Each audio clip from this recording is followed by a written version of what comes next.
Hey everybody, this is Carlos Ocelot, founder and CEO of G2 Esports, former professional gamer, and wonderful bodybuilder, as you may have known. Of course, you know me for that, pretty sure. And you're watching Dancan's channel. Thorin, my man. Enjoy. Gamer Subs is a delicious energy formula, which isn't controversial at all. It's just really nice. Has a great long high. The plateau's awesome. Nice, cool taper off that doesn't make it feel all harsh like a big crash. Also has loads of delicious flavors like guacamole, Game of Art 9000. It's secretly strawberry and lime. I like lemonade. It's a classic one that you can always enjoy. I also like cherry limesicle if you want one of the newer ones to try out. So get 10% off with the code Thorin, Thorin, at gamersubs.gg. Now, when it comes to the label of controversial, it's obviously used for people in an esports context like me, Richard Lewis, Dom, perhaps Monty even. And it's not that we aren't controversial. It's just that if you look at who it isn't applied to, who it isn't used for, and who the word will actually never be mentioned in association with, that gives away the game that people aren't actually correctly characterizing or framing someone. What they're doing is tagging someone or targeting them and basically telling you, warning, by me saying this person is controversial, what I'm actually saying is they might just be full of shit or crazy or an asshole or just wrong, or be careful when you're listening to what they say now. Well, the problem is there's plenty of people I'm about to list that would never be called controversial that surely that would apply to. Logically, in fact, that would even be some of the framing or the lens you'd want to think of it through. But because they don't say the word controversial, it changes the preconceptions you have going into listening to what they have to say after you've been told that they are controversial. Because if I'm controversial, if Richard Lewis is controversial, if Dom is controversial, then explain this to me. Wouldn't Frankie Ward, someone who openly said on multiple occasions she not only wouldn't work with the Saudis, but couldn't work with them or any one company owned by them because they would kill her gay friends, and how important it was to be better? Well, if someone like her went and then worked with companies owned by the Saudis, you'd have to say that that was incredibly she's a very controversial figure, right? No one would ever describe her as controversial. What about Jacob Wolf, right? Award-winning journalist in esports. Here's someone who took his journalistic credibility and tossed it into the toilet by making claims that another individual had created deep fake porn of a third party when he had no evidence or basis to say as much beyond like a hunch or like, well, I mean, I guess like that. That's incredibly controversial, right? Award-winning journalist, someone who's done investigative journalism, just takes their credibility and says, oh, fuck my credibility, I'll just talk out my arse. That's pretty, he must be a really controversial thing. Oh, no, no one would say that, would they? No, no. How about ESL? Biggest Counter-Strike tournament operator in the world. They must be really controversial considering they are owned lock, stock and barrel by the actual fucking people who rule Saudi Arabia, a state in the Middle East which has all sorts of human rights concerns around it constantly, has killed people and has done all sorts of fucked up things, putting people in prison over free speech issues. Well, they must be one. If I'm controversial, holy fuck, they must be. Oh no, you'll never see that in an article. You'll never see an esports article or a mainstream article saying ESL, the incredibly controversial tournament operator owned by the South. No, you'll never see that, will you? How about Blizzard? They made loads of our favourite games back in the day, right? Well, I'll tell you what, after all those sexual harassment claims came out, where like, you know, they were supposedly like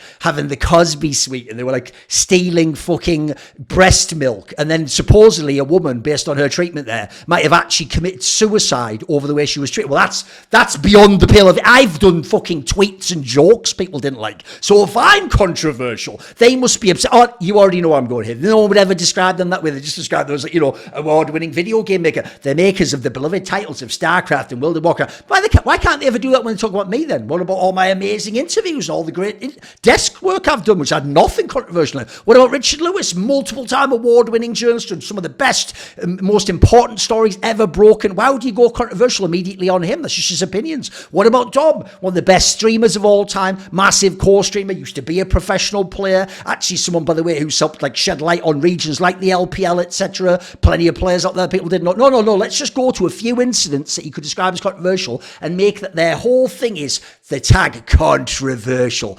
let's put that label like a fucking brand across the foreheads of these people and make that the only way you can discuss them is to start from that as though that was the essence of who they are. But look at the things these people I'm describing have done elsewhere who never described that way. How about Astralis, the org that won many, many majors, loads of trophies, one of the best of all time in the CSGO era. Well, I'll tell you what, you might not remember this, but in their female team, they actually had sexual harassment claims made from one player to another player in this lineup, and as far as we know, Astralis did nothing about this. I don't think they even addressed it publicly. They certainly didn't do any sort of like public punishment or say we've investigated, we found it's nonsense. They just let it lie. They just went, oh, what, people inside our org claiming other ones are like raping and sexually harassing them and like being abusive with their...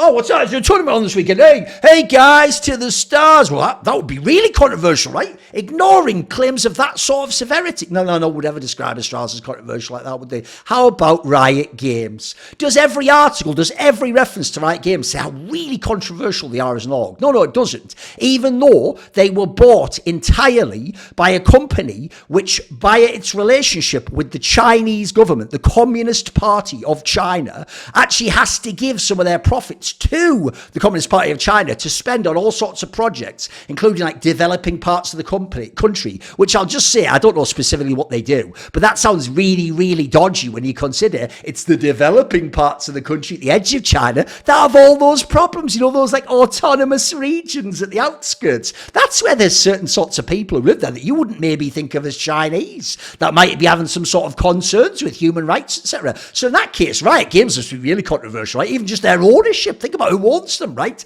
If people were to work with me and you went, I can't believe you're working with controversial Thorin. Mate, what about if the people back in Riot were doing all sorts of absurd shit? And by the way, that's just on the angle of like who owns them. Then there's their like massive sexual harassment and a sort like abusive environment claim where they had to do that massive like payout of $100 million to all the women who ever worked there. Well, that must make them by definition like one of the most controversial entities to ever exist in esports. And every time you mention Riot Games, you must say they're really controversial, right? Because remember, when people reference me, it's not like they're referencing something I've said now that's controversial and therefore labeling me controversial. No, it's when they're mentioning something else. Like I've done a Reflections interview and someone wants to shit on you. Oh, why don't people like me? Controversial. Like, that's the point. You're using that as the go-to, but magically it never is the go-to also. The esports awards, the industry awards for all sorts of different things, right? They are now partnered with the Saudis.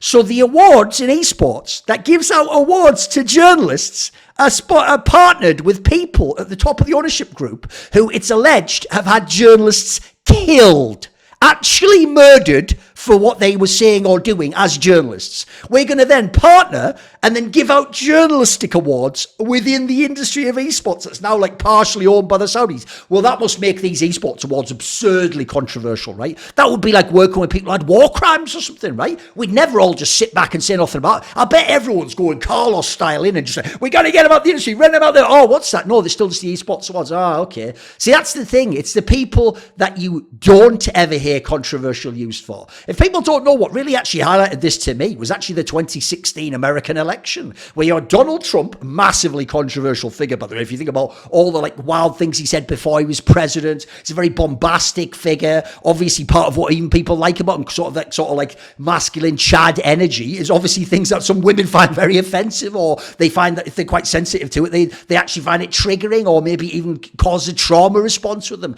So obviously, people kept saying over and over again, he's controversial, the controversial candidate, the controversial. And then you had Hillary Clinton, someone who not only on their base, right, was easily the left, way worse than Biden, etc., was easily the left-wing equivalent of Trump for how all the right-wing / Republican people hated her and thought she was involved with all sorts of insanely evil shit, by the way, way worse than what was being claimed about Trump. Like, obviously, some of the most outrageous claims of all time were made about her. Then you have the whole thing with the connection with her husband and things he did. But did you ever hear Hillary Clinton mentioned in the mainstream media as a controversial figure? She was someone, by the way, involved with that Benghazi thing where people might have actually fucking died due to her incompetence. That'd be pretty controversial if that was like your highest office ever held in the land and then you were running for president. Surely you'd be an incredibly controversial candidate. No. She was never described as controversial. She was put in this amazing light and presented as a brilliant person, except obviously on Fox News. Meanwhile, Trump was all just about that. It was never about anything else to do ever done. You always had to keep going to that. This actually reminds me, similarly in sports, of a brilliant point. I would say, well, first of all, he's a Hall of Famer, but I would say one of the greatest on the mic of all times, obviously Charles Barkley, right? Even though he's not particularly eloquent, he's just fantastic at like sort of expressing an emotion, conveying a thought, being funny while sort of winking and nudging, as it were, so you know it's a joke. Well, when he was a pro player, people will forget this. Now everyone loves his personality. Back then, he was considered very edgy as a pro. And famously, he always used to make the point that they would always describe him as outspoken. Now, what they mean by that label, by the way, is like loudmouth, won't shut the fuck up, like, he demands you hear this, like, he's an edgy motherfucker. But what you don't know about Barkley, a lot of people might not know, is he never went out of his way to seek that out. So he used to say, they used to call me outspoken on topics, but it's not like I held a press conference and said, hey, everyone, I think this about this topic. He said what would happen is they'd come and harass you in the locker room, like press do, and go, what do you think about this? Well, did you know this person said this? What about this that's going on and what it might mean for you? And then after they'd asked him, he'd give his opinion, but then they'd present it without their question, or like, well, he asked him about this. And they'd make it seem like Barkley, outspoken, claims that this is wrong from the league, or this player isn't even good. And notice how they'd frame it again, totally different from what the actual setup was. And crucially, they wouldn't say that, by the way, if a very loved player like Michael Jordan had held a press conference and said, I think this is nonsense, I think this shouldn't be the case. They wouldn't go, outspoken star Michael Jordan, MVP of the league, says that. They'd be like, Michael Jordan today issued a statement about his thoughts regarding, and then again, it's when they don't use it. It's not that it's not even applicable when they do, but what gives the whole game away is when they don't apply these terms or labels. So just take this as sort of like a literacy course for how to analyze media. And it's not that, as usual, it's not always what they say, it's what they don't say that is conspicuous. Don't you know I'm still standing better than I ever did? And that's in part thanks to my Patreon community, the Illuminati. So this video was kindly supported by Frisky, Matt Pugnatio Rajcula, Ahmed Hadjou, Jensen Goh, Tobias Bernasconi, Adam Tomlin, Animosity, Torin, Tosh, and you know it if you've ever seen my videos before. If you don't get to know it, because a special thanks goes out to my main man, Jerky's Minion. Want to ask a question for my video AMA? Do you want to suggest a topic or a guest? Maybe you want to see who the upcoming guests are on my shows, on my interviews. Or do you want to be part of one of those lengthy esports discussions where you set the table of topics? Well, if any of those perks or others catch your fancy, put your money where your mouth is and join the Illuminati today, where? Via the Patreon link in the description box.